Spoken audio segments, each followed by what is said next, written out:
ছৈখোৱাৰ ঢলাত যুৱতীৰ সৈতে প্ৰেমৰ চালনাৰে শাৰীৰিক সম্বন্ধ গঢ়ি অলখিল ফটো ভিডিঅ' ভাইৰেল কৰি ব্লেকমেইল লম্পট যুৱকৰ। ছৈখোৱাৰ ঢলা বৰমুৰা মেৰিপথাৰ অনন্ত কাশ্যপৰ পুত্ৰ অজিত কাশ্যপে প্ৰেমৰ চলনাৰে বিবাহৰ প্ৰলোভনৰ একেগাঁৱৰ ভুক্তভোগী যুৱতীৰ সৈতে শাৰীৰিক সম্বন্ধ গঢ়াইছিল। ইয়াৰ পাছতে লম্পট অজিতে যুৱতীৰ অন্তৰংগ ফটো, অশ্লীল ফটো আৰু ভিডিঅ' ভাইৰেল কৰি বিভিন্ন সময়ত ব্লেকমেইলিং কৰি ধন দাবী কৰাৰ লগতে শাৰীৰিক সম্বন্ধ কৰিবলৈ বাধ্য কৰিছিল।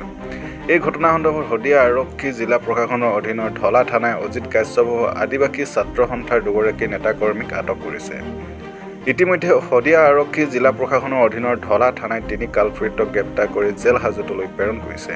উল্লেখ্য যে যোৱা ৮ মাহৰ পূৰ্বে ভুক্তভোগী যুৱতীগৰাকীয়ে ঘটনা সন্দৰ্ভত ঢলা আৰক্ষী থানাত এজাহাৰ দাখিল কৰিছিল। শদিয়া আৰক্ষী জিলা প্ৰশাসনৰ উপ আৰক্ষী অধীক্ষক বিভাস দাসৰ তৎপৰতাত দুৰ্বৃত্তক গ্ৰেপ্তাৰ কৰিবলৈ সক্ষম হয়। আৰক্ষীয়ে জনোৱা মতে মূল অভিযুক্ত অজিত কাশ্যপৰ সৈতে ছাত্ৰ সংগঠনৰ তথাকথিত নেতা দুগৰাকীয়ে এজাহাৰ উঠাই ল'বলৈ যুৱতীগৰাকীক হেঁচা প্ৰদান কৰিছিল। যুৱতীগৰাকীক শাৰীৰিকভাৱে অপদস্থ কৰাৰ কথা আৰক্ষীয়ে জানিবলৈ দিয়ে।